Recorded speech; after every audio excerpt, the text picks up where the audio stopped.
You've been wearing onesies for 6 months, Courtney? I have been wearing onesies for 6 months. I'm gonna admit I dip a little into like the male romper. Right. But I just, it started out kind of as a joke at the beginning because, Right. While everybody else was kind of cut back on work, unfortunately, if you deal with mental health, Right. There's more work to do. So I was working all the time. So I was like, I'll just change to a different onesie every day, like because at least I'm changing clothes. And, right. So yeah, I've still been onesieing it out. I feel that.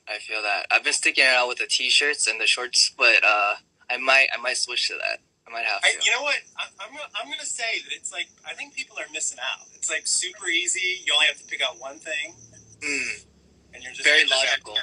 Yes. Very logical as well. Well, it is wonderful to meet you. I can tell you're here because all the people came with you. Hello. How's it going? It's going good. So where are you now? Are you at home? Yeah, I'm at home right now. Okay. And have you been South Korea? They're quarantined the whole time? South Korea isn't quarantining per se, but we are social distancing right now. Okay. So, but I mostly stay at home anyway. So. Okay. But were you all like kind of locked down for a while though, or no? Was it always just been?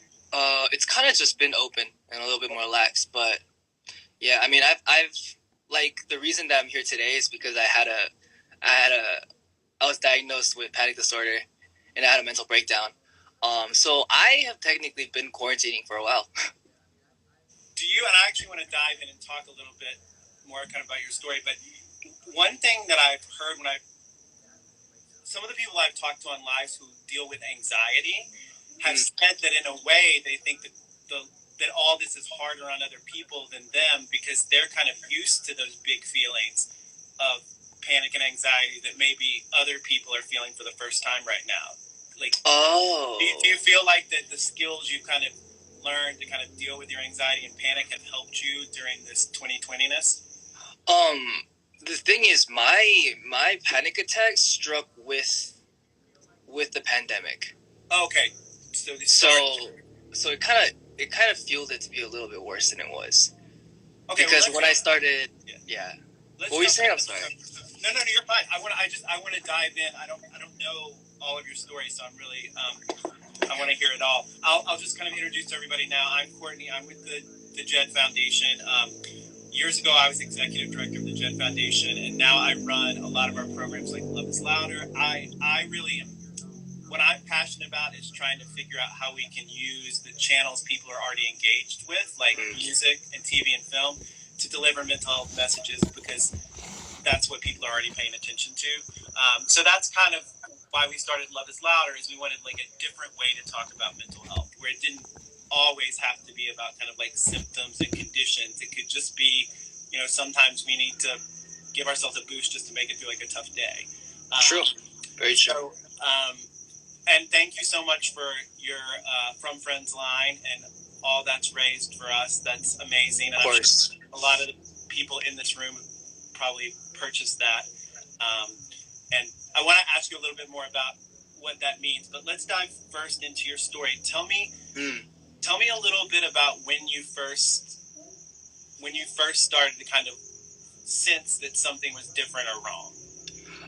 I think so. I didn't realize this until recently, and I had my panic attack, and it has had my complete mental breakdown. But I feel like ever since I was younger, I've had instances of stress, anxiety, and panic just increasing, like right to the tipping line before it gets to a physical condition.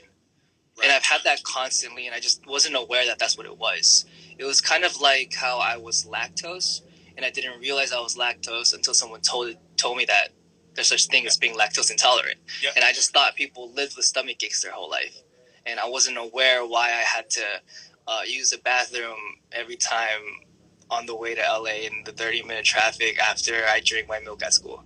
And it was just one of those things that you feel like is natural and normal, but then I just really got normalized to that and desensitized to it, and I just started feeling like, oh well, I mean, everyone's stressed and everyone's feeling this way, so you know what, maybe I should just be quiet and just live my life.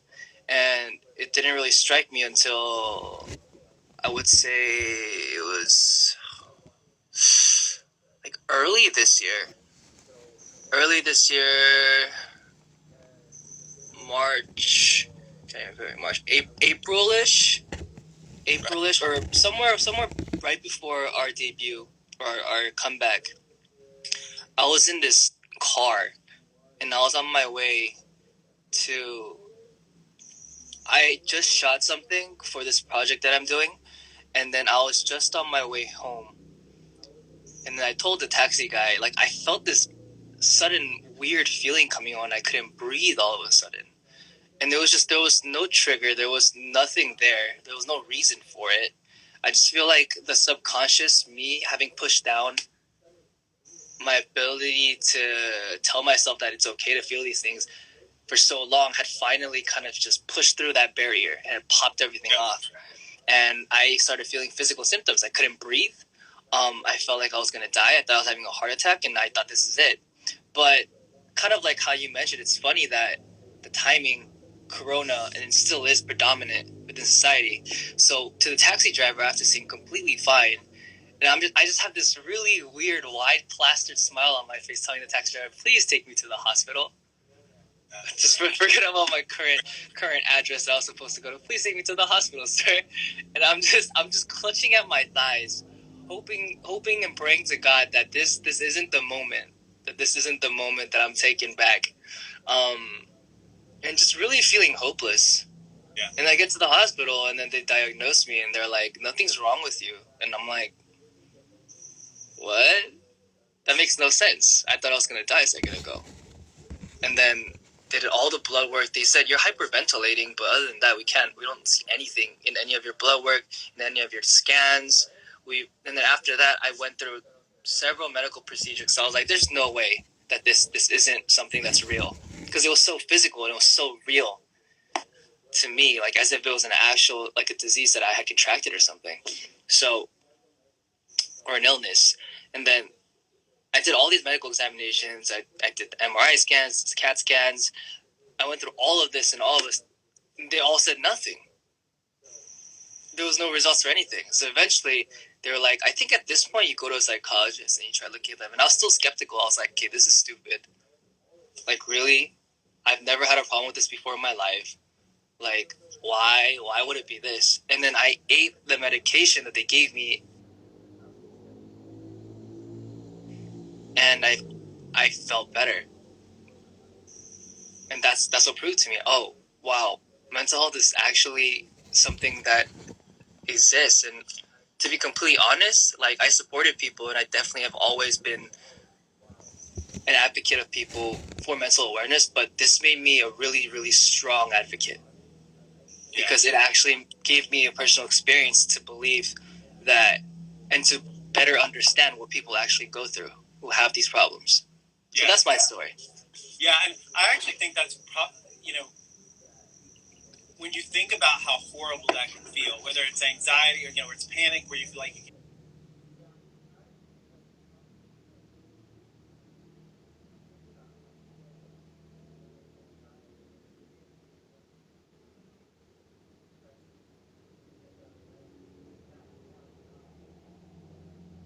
can't move or breathe or just depression, really empathize, who are like, well, it can't be that bad, because they're comparing it to their level of sad or their level of panic, which is just different. So it's not that anyone, I think it's not that people intend not to understand. It's just hard if you've never felt it. Now, after that first kind of the panic attack, did it kind of stay with you until you started the treatment, or did it like come and go? So the thing is, it came and went. After that first trip to the doctors, he told me nothing was wrong. Symptoms faded out. On the way home, all these tears just started streaming down my face, and I was like, "This is really weird." But I think my body was like starting to accept it subconsciously and letting it go. And then, and after that, like a week after that, I had another panic attack, and I was like, "This is getting kind of weird." And this was like this process for me going to the hospital. You can't get a CAT scan and MRI scan the next day. That's not how it works here. So I had to prepare months in advance. I had to check, like, I had to do other procedures to test my heart rate and if there were abnormalities in my heart. And I was just doing this back and forth with the hospital for about 2 months, and during these 2 months, first couple weeks after the panic attack, I would have a panic attack every week, and then it became like an everyday kind of thing. And then I was getting super desperate. And towards the end of it, we finally got the right meds, and I was able to kind of, like I'm cool now with each other. Yeah. But yeah. But it is, and did you find too that in addition to better understanding what other people were going through, I think you alluded to this before, but did it make you kind of look back and realize, some of that stuff that I thought was just normal might not have been, like that it was building up over time? 100%. Yeah. I would say that was the truth. And subconsciously, I feel like a lot of people push away their anxieties or their fears, or they repress all their emotions, and that's one of the main factors that I've been trying to advocate during this whole From Friends campaign, is that, look, buying the merch is great, but reaching out to someone, our campaign slogan is literally lending a helping hand to whomever and whoever, wherever there's a need for such. And buying the merch is great. Helping the cause is great, but you could also help the cause further, because all we're trying to do with this money is to be able to fund the opening of more dialogue, and just to be able to get rid of this taboo in certain societies and cultures that mental health is not something that you should be talking about. You shouldn't be repressing your feelings, or you shouldn't be. I mean, I'm not saying go to your friends and tell them everything that you feel all the time, because then at one point you might find that you don't have any friends anymore to tell your feelings to. But the point is, don't feel like you shouldn't be able to talk about things when you need to talk about things, or when you feel like you want to talk about things. Don't be that person who's always crying at home and always strong in front of everyone else because you feel like that's the right thing to do, because you feel like society tells you to be that person. And that's another strong factor that I've really been advocating, is that I feel like sometimes these days idols in my genre are known to be more perfectionists and are known to only show more of their perfect sides. And I feel like that's one of the stigmas that we really need to break, because what kind of role models are we really if we're only showing our perfect and most beautiful sides, and showing our next generation that, and normalizing this idea of, since they are our idols and they are perfect all the time, we must be perfect. But in actuality, everyone's a human being, and they're just showing you what they want to show you. So I feel like normalizing perfection and normalizing this beauty standard that's impossible is not right. And therefore, I try to show more of my human side with my interactions with my fans. I do Twitch, I do Instagram, I do YouTube, I do music, and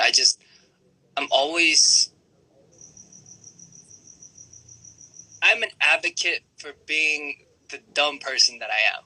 Yeah. And I think there's a little bit of truth to that to everybody. Yeah. But you know what I can tell you, having worked with artists and like fan bases for a really long time around this issue, is that it's people that kind of let their weird out, or like just whatever. Yeah. Like that's why you have 7,000 people that would come in here and talk, like, from a conversation they knew was going to be about mental health. It's not like we tricked them, Yeah. And came in. And I think that's so important. And also, a lot of research says that there's a lot of people that feel like if they can get, because of those produced lives that we see, a lot of people feel like if they can get famous, or they can get rich, or the next milestone, that all their problems will go away. And and I know from living in LA and, like, the work that we do, that's not true. In fact, all that does is just amplify whatever problems already existed. Right. And so I think it's really important, to be honest. And one of the things that's always so confusing to me is, like, why it is so hard for societies and cultures to think about mental health like we do about physical health. Because with physical health, we're told things to do to be proactive. Like, people don't sit around and wait for you to get heart disease. They tell you, like, there are things you can do your whole life to prevent it. And mental health is the same way. Right. What I love about hearing you say that this kind of started during the pandemic and now you've gotten treatment, you're doing better, that's a lot of times how mental health conditions are. It's not like you have it and you're just stuck there your entire life. Yeah. Like all on this, continuum where we're moving back and forth, and sometimes the difference, there's a piece of mental health that's genetic, right? But there's been studies done like on identical twins, and you can have one identical twin that grows up and deals with severe depression, and another one doesn't. So it just kind of reiterates that the things that we do, the way we cope, the way pressure's put on us, it really can impact it a lot. I totally 100% agree with you. And I actually didn't know that there was genetics involved in depression and anxiety. That's really interesting to hear. So we tend to, when we look at TVs and movies, like when somebody gets depressed, they always need to, for the narrative, make it for like one reason, right? Like the breakup, and I don't feel like I can take it anymore. In reality, our mental health, it's kind of like our physical health. Like we're born with a certain, set of kind of physical attributes. We might be predisposed to certain things. Diabetes runs in our family, but that doesn't mean that there might be a small percentage of people that get like they're diabetic in a way that no matter what they do, they're going to really struggle. Right. Most of the time, we have some control over it. We can, moderate what we eat, moderate our lifestyle. Right. And mental health is the same way. We're born with kind of a blueprint where maybe we have a predisposition to depression or a predisposition to anxiety, but then how we're raised, how we're taught to look at mental health, what coping skills we're taught. Yeah. All of that, and then the situation that you're in. When you see those things where you see somebody went through like a breakup or the pandemic starts and they just, like you said, have a meltdown, it's not just because of that one thing that happened. It's all of these things together, and that's like the tipping point, right? It's like whatever. So when you look at it that way, there gets to be all these parts we have control over. We can change what we think about mental health. We can change our coping strategies. We can change our support network. There's things we can't change, but there's a lot of it we can.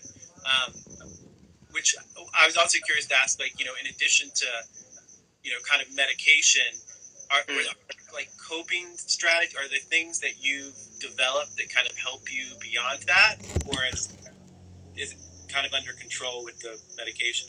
To be completely honest, I've tried to block out a lot of the things that stress me out.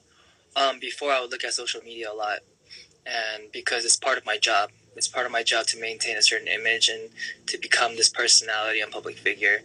And you know what? I kind of realized after a point, because the medication definitely helped, but then I started relapsing, and then I realized that it's because I'm stressing myself out and I'm giving myself more stress than I need. And I didn't need to be wary of all these perspectives. As long as I knew that in my heart I was right and that I was in the right perspective and I was doing the right thing and I was trying my best to be the right person for the right people, then I felt like that should be enough. And just because some people try to take a perspective and skew it and try to play with your words, that I shouldn't be bothered with that. So I just started muting people on Twitter, especially. Yeah. And that helped me a lot, to be honest. Yeah, you know what? I'm going to change your words a little bit, because when you say block out, what that makes me think of is just avoiding an issue. Oh, I'm sorry. Yeah. No, you don't need to apologize. I'm just saying block out makes it seem like you're avoiding something. What you're doing is facing it head on, because leaning into your feelings enough to know, when I look at this stuff, it makes me anxious. I don't need to get this stuff from, like, it's not part of my job to read all of these things. That's treating your mental health like you would your physical health. Because if you were doing something every day and every time you did it, it physically hurt, you would stop doing it. But with mental health, we just keep doing it over. I don't know. I do it too. Like we keep doing the same things. And I think it's because sometimes it's hard to create change, or whatever. But it's really important to kind of think about what are the things that are usually happening when I feel like this. Right.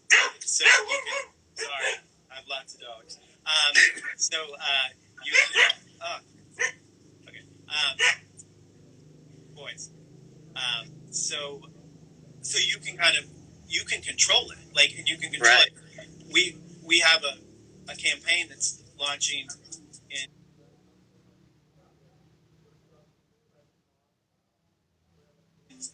November that I have like a press pause icon on your phone, and anytime you're feeling overwhelmed, you can just press pause and immediately access like short videos of breathing exercises, affirmations. Because the thing we don't realize sometimes is those moments when we're panicked are really Right. bad times to make decisions. They're really bad times to like make choices because we're all discombobulated. Right. It's literally learning how to like decompress in the same Right. way that if you were so overheated or out of breath, you'd stop, right? You'd be like, Yeah. quit. We don't, for some reason, when it comes to our emotions, we get riled up and we just get bigger and bigger and bigger instead of saying like, oh, I should just walk away for a second. It's true. I agree with that.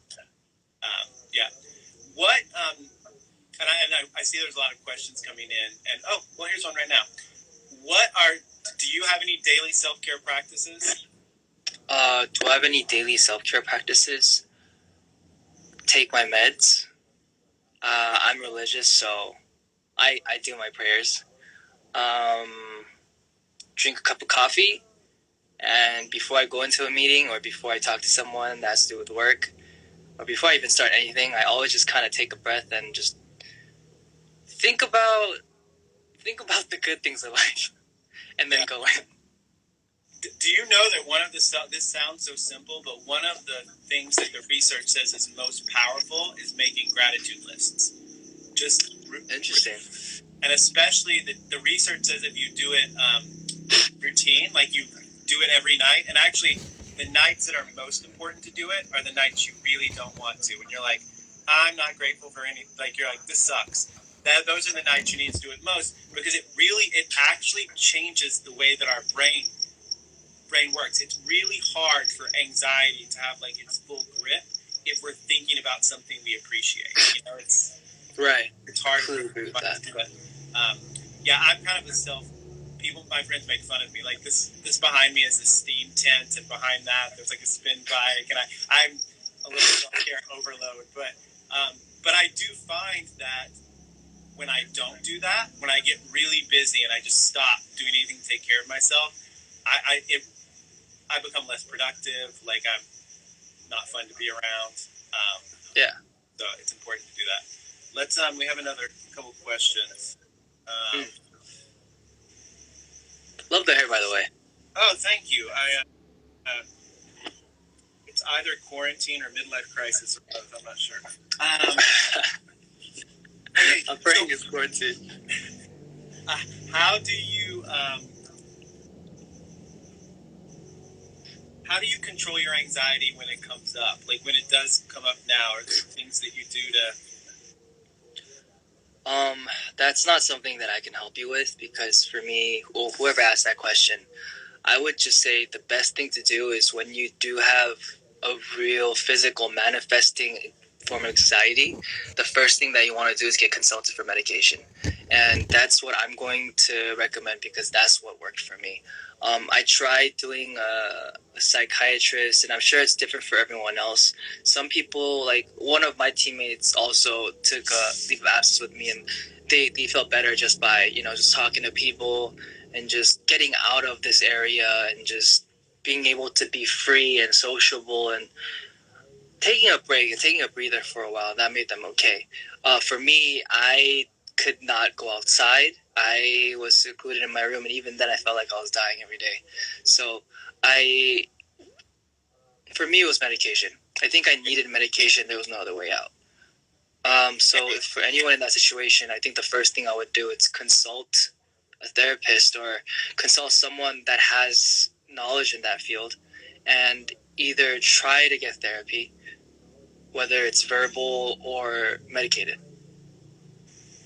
Yeah, and I'll footnote and say that, like, in 2020, I have a feeling that most everybody's feeling anxiety, like, of some sort. And not all anxiety is bad, honestly. Like, anxiety is our body's way of protecting us sometimes. Like, some of the things we're anxious about because we shouldn't do them. But I think that the way we kind of describe that point when you need to really dig into it is when it starts interfering with with your ability to do things. You know, it's not just that every once in a while I'm overwhelmed, like I can't concentrate, my relationships are strained.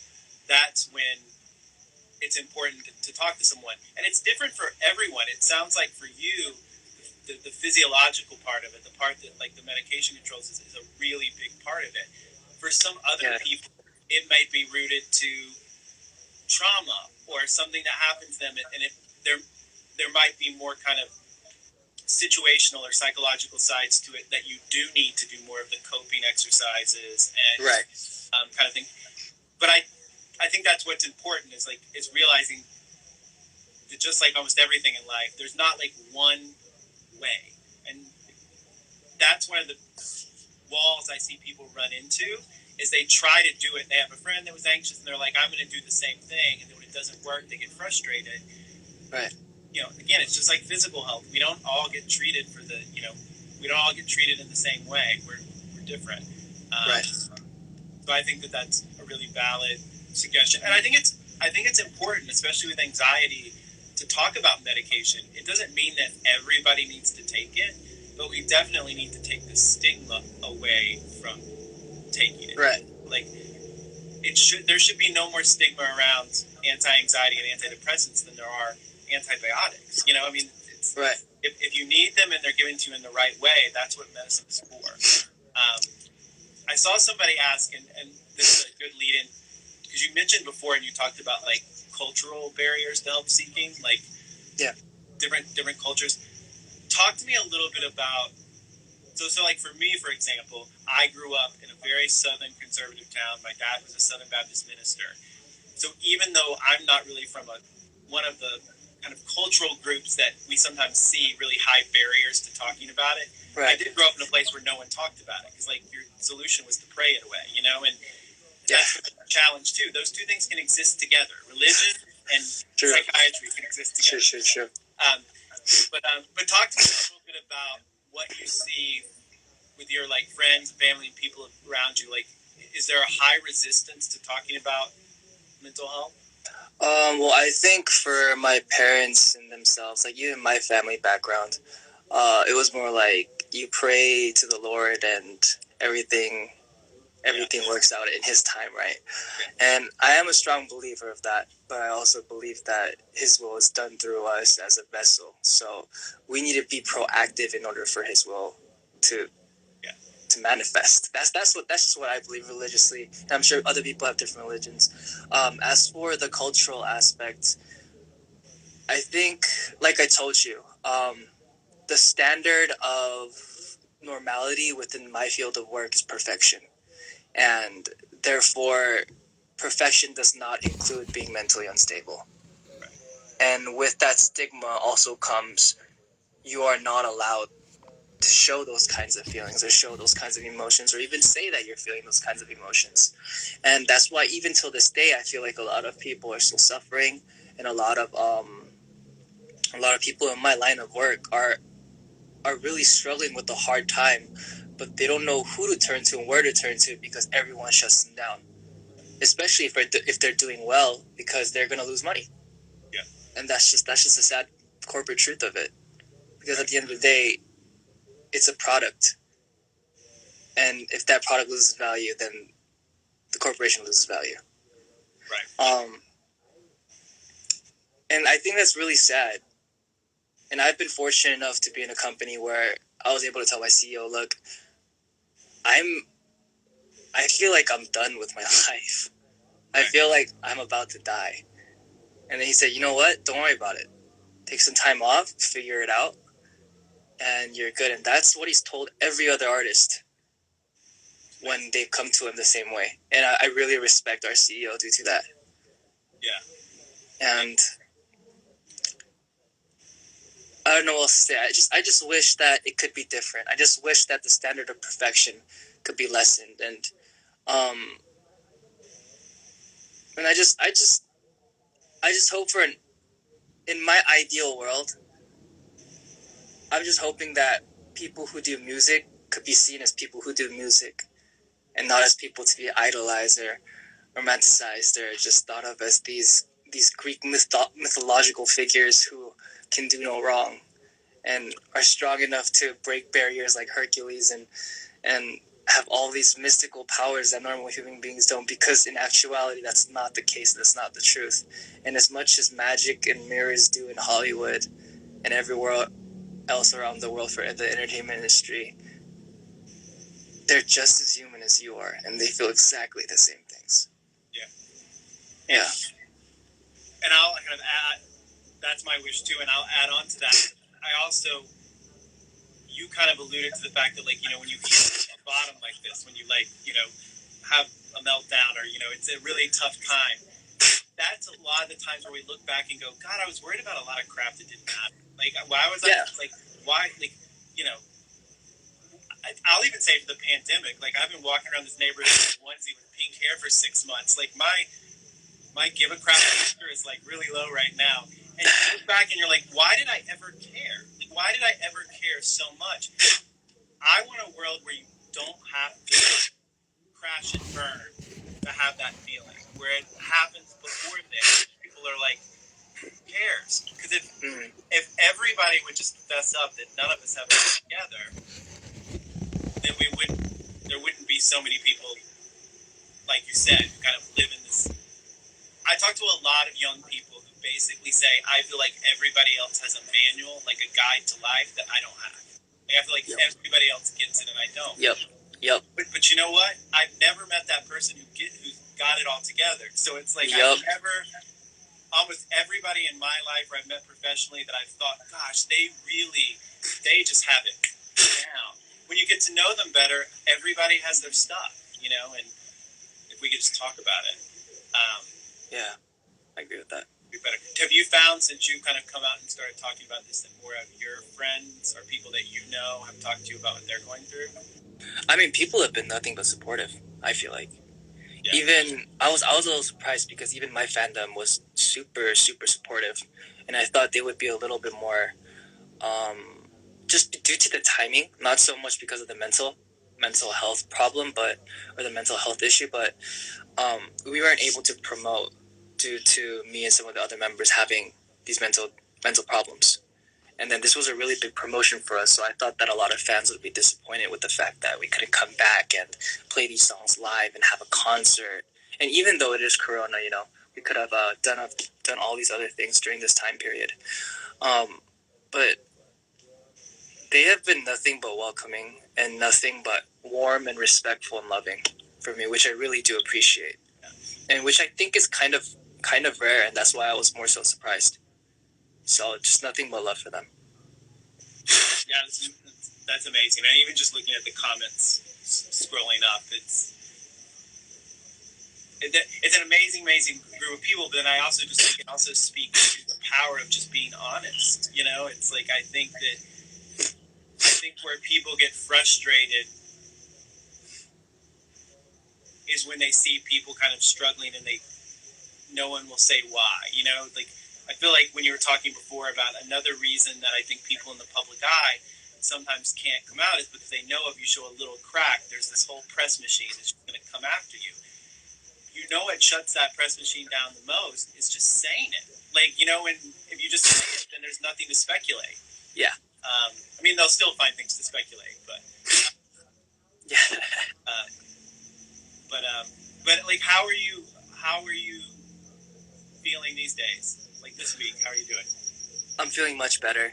I've recently started streaming on Twitch, and I feel like that's another outlet for me because, you know, gaming has always been a passion in my life. It's fun to be able to interact with new communities, and especially during this time of crisis and pandemic, where we should be social distancing. And I feel like I'm kind of doing my part, as well as socializing online and making friends, and that I've never would have from across the world on a platform that I never even second thought of doing ever. And that's been super cool, and just keeping up with my meds, I feel good. I mean, I take the extra medication here and there because I still haven't found the trigger to what my anxiety or my panic disorders are. Like I've thought about it for a million times over and over, and I can't find the trigger for it. It's always uncalled for. It's always at the most random times. It'll just be literally me sitting at home, or it'll be me working on set, or it'll be me in the studio, and like I don't get it. Like I could be at home sleeping and I wake up to it. Like there's no trigger for it ever. So I'm still trying to find that, but for the most part, it's been great. Our minds are very complex machines and stuff they keep, you know, kind of can process and that subconsciously we can be dealing with. But then also, you know, like you said, there's a physiological side to it. Like there isn't always a reason, and I think that's what's frustrating about it. Yeah. Yeah. Are you doing talk therapy too, or are you just right now medication? Sorry, can I go blow my nose real quick? You can. I'm sorry. I just, like let you do that. Okay, I'm back. Go for it. I'll be right here. I can answer some questions. Let's see. I can answer a question. Go on.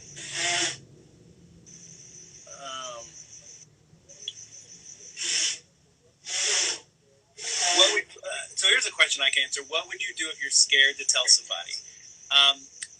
I'll say two things about that. One, if there's somebody that you think you need to talk to about that you're scared to talk to, you know, maybe first have the conversation with somebody that you're more comfortable talking to, so that you kind of sometimes just the first saying it out loud is the hardest part. So if you say it to somebody that you're more comfortable with. But then the other thing is we've been involved with some like research studies where we interview a lot of people, and I will tell you that almost everybody that was afraid to tell somebody they were struggling because they thought they were going to judge them, after they tells us it was fine. I'm not saying there's never a situation where you tell a parent or somebody that you're struggling and they don't react well, but generally our fear of how they're going to react is much bigger than what actually happens. And when we do surveys and we ask people, if you got treatment for mental health conditions, would people look down on you? Most people say yes. But when we ask them, if you knew a friend that got mental health treatment, would you look down on them? Most people say no. So what that tells us is that a lot of it is just our belief that people are going to judge us.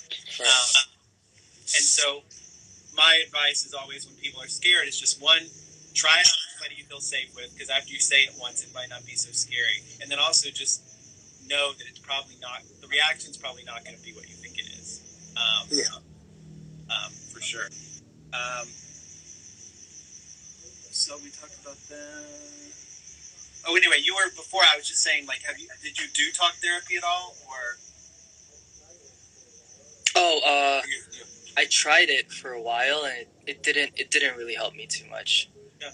Because as much as I'm a pretty transparent person, so everyone that's in my circle knows literally everything about me. So there wasn't really too much to tell to the therapist. Yeah. So yeah, I tried that for a couple months and it didn't help. And I tried that way before because I felt like I was getting a little depressed. And then obviously there's the stigma of my work line publicly being seen going to a therapist. So I was doing my counseling through an app called BetterHelp or something like that. I forget what the name was, but I was going through that app. BetterHelp, right? Yeah. So I was going through that app, and I had a wonderful lady that I was talking to, and as great as our conversations were, I feel like I wasn't really evolving from anything, or just there was no take from that. So I stopped that, and then I used the medication, and I was brand new again. Yeah. Well, it's crazy how that works. Yeah, and it can change. There are some people that it's really helpful to go to a therapist every week. There are some people that go to a therapist when they need to. You know, and then, you know, it's different. And it can also change. Again, it's just like physical stuff. It can change. So 6 months from now, there may be parts of this that are different. But that's why we have to kind of stay on top of it and, like, lean into it and, you know, pay attention to it, you know, and if something changes. Also, I did not know that you were a gamer when I wore my super cool Super Mario onesie stuff, to tie in. Well, I have a question, but I'll do this one. You kind of already said this, but what made you finally decide to speak out? I'm a very transparent person. So everyone in my community, whether they follow me on Twitter, whether they follow me on Instagram, know that I'm pretty honest about everything that happens to me. And for me, I've always been outspoken about what happens to me at the point that it happens to me. As soon as this happened, I apologized because I told them that I was part of the reason that we weren't able to promote. I was going through this and this. Please give me a little bit of time to be able to fix my issues. Because at that point, I was literally just, I felt like a corpse staring at the roof of my house for literally like 3 weeks, just not feeling anything. And it wasn't the meds. I think it was 26 years or 27 years of that just all coming to me at once. And I felt it. And then I kept taking my medication. I felt better. And what really made me want to do this line, especially, was because, I mean, I've seen other members of brother of my company's other groups, like Seven, do their lines with their percent. And I kind of saw this as an opportunity to raise awareness because I was hoping that I could teach people to cope with these kinds of things.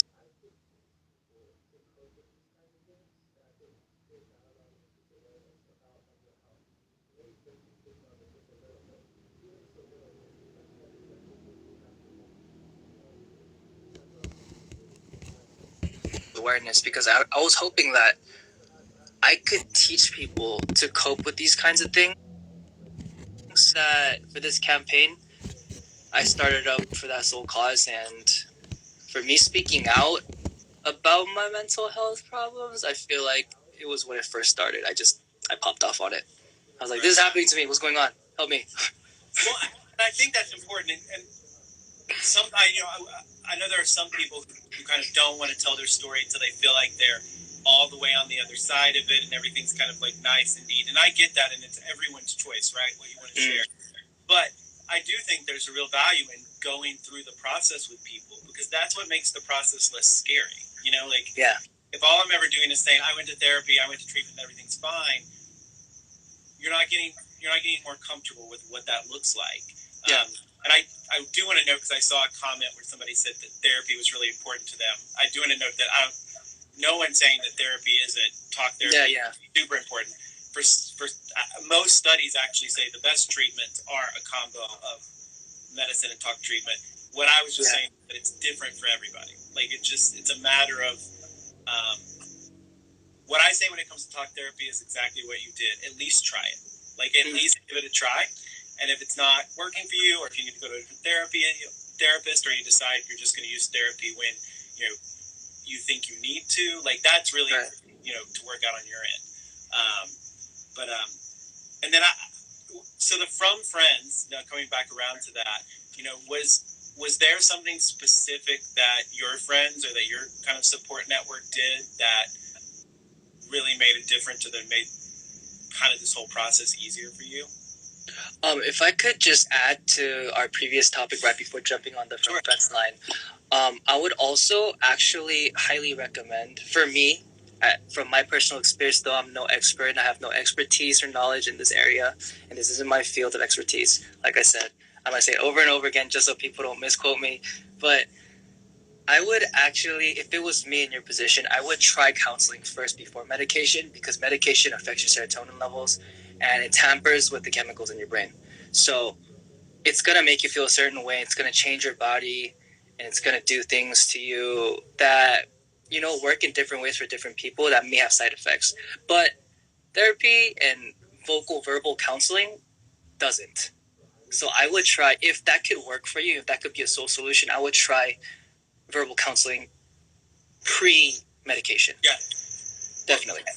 and that's generally like sometimes people can get medication from their like general practitioner, and that's a bad thing to do, or a bad place to start. But we would always recommend that you also talk to like a mental health professional, because it's also good sometimes to be in touch with someone who really understands the condition, so you can just see how the medication's working. You can sometimes medications can make you feel better for a while, and then you can feel worse again, or and just one thing I will say too is like if you ever decide you need to stop taking your medication, that's definitely something you want to do, in conjunction with a professional, just to make sure everything's fine. But yeah, you're exactly right. Talk therapy, and also different.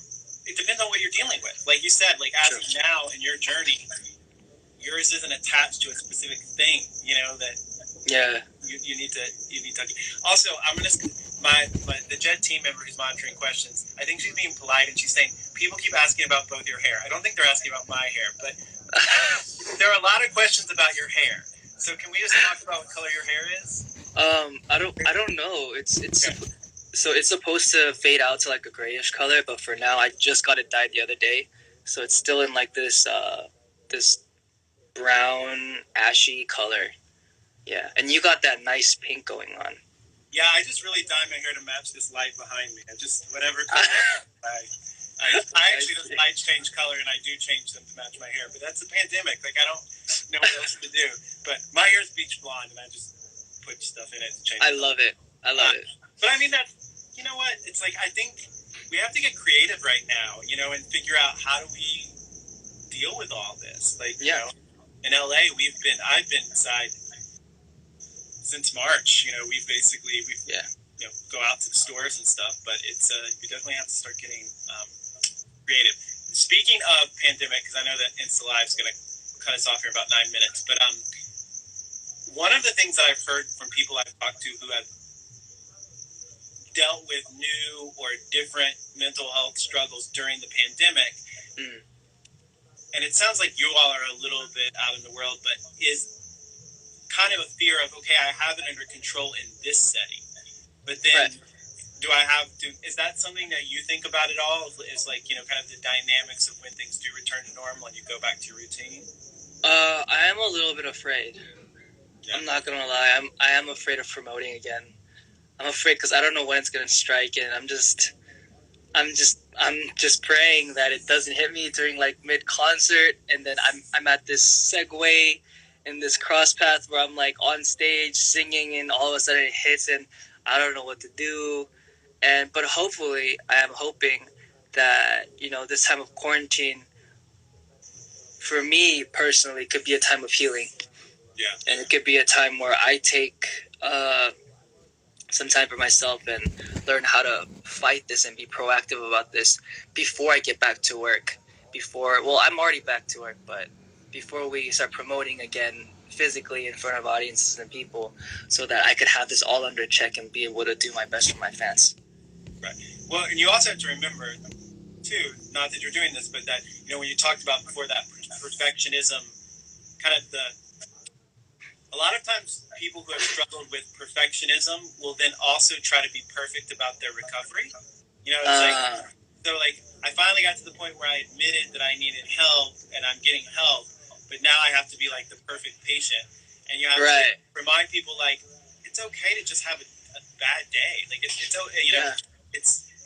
again, this is where it's tight. If you were dealing with like a physical condition and you were feeling tired and worn down, everybody like, oh, that's totally understandable because you're dealing with this condition and that happens sometimes. Yeah.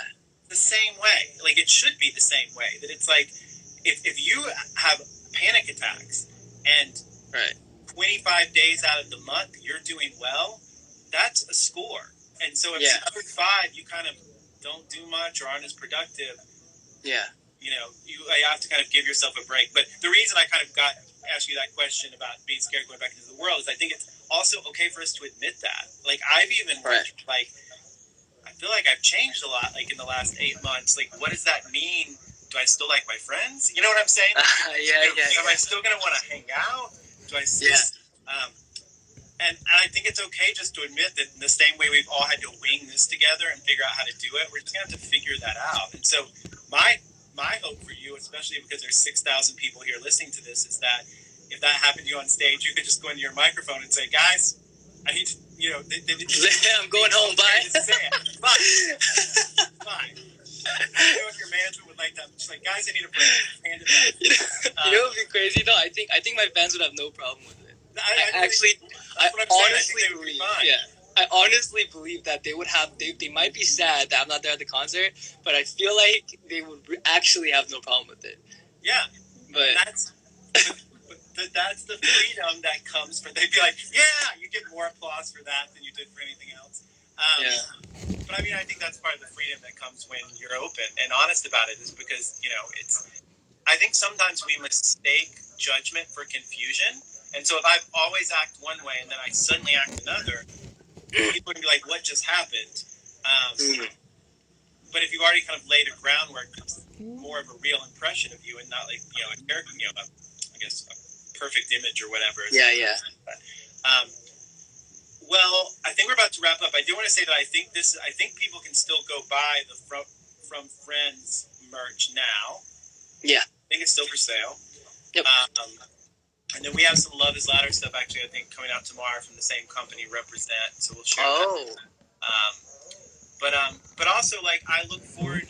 I'm so glad that I got to meet you. I'm in a way glad that the host that was supposed to do this wasn't able to show up, so I can hang out with you for a little while and sit around. I appreciate that. Thanks for messing up. Thanks for everybody involved messing up. He said thanks for messing up. No, I appreciate that. I don't know who messed up, but whoever did. But also, I look forward to like working with you more. And the one thing that I want to say to you is just, I've worked with a lot of people who have started their journey in the public eye where they talk about their mental health, and then they'll like slip or have a bad day or something, and then they feel guilty. They're like, "Oh, I'm not the role model anymore." And I just want you to keep doing exactly what you were doing in here today, just being honest. And if you hit a bad patch again, just be honest. And I think that you're going to do amazing. And I do think that you're going to start a lot of conversations that people need to have because you take the fear out of it. I think it's so important. I appreciate that. I really do hope so. Yeah. I really hope so. I look forward to doing more together. And then we'll also save this down on the Love is Louder IGTV so that people that I got a lot of tweets telling me that I needed to save it. So I'm glad. Like it was kind of aggressive. It wasn't even a question. It's like, you're going to save it. And I was like, you forgot the question mark there. So I will. Okay, gotcha. No one come after me. I'm going to save it down. And have a great night. And I look forward talking again and working together. Just keep it up. Thank you so much for having me. And thank you so much for just being a part of our run to Represent, and we really appreciate it. We really appreciate you guys and everything that you guys do for the community. Yeah, and same exactly. And I think this is what it takes is, you said before that you're not an expert, and I always correct people when they say that you're an expert in your lived experience, and like true. That's what we need to hear. I actually think I can tell you a million facts about mental health. I think probably the most valuable thing I have is my story. Like I can, So you are an expert in that, and just keep telling it. Will do, sir. Thank you. Thank you for the conversation. No problem. Oh, sorry. I'm supposed to say where people can go for resources. Sorry. Oh, go for it. If you go to loveislouder.org, there's all sorts of tips and tools, but also up in the corner, there's a box that says resources. And if you click that, it's going to be all of the hotlines and the different websites where you can go, depending on if you're dealing with anxiety or depression or issues related to sexuality. We've got it all divided out so you can kind of find what you need. And then if you don't find what you need, there's some numbers and some text lines on there that you can reach out to that can help. Great. Okay, I'm going to pause for a minute to make sure no one's going to message me and tell me I forgot something. Okay, great. Y'all have a good night. Have a good night.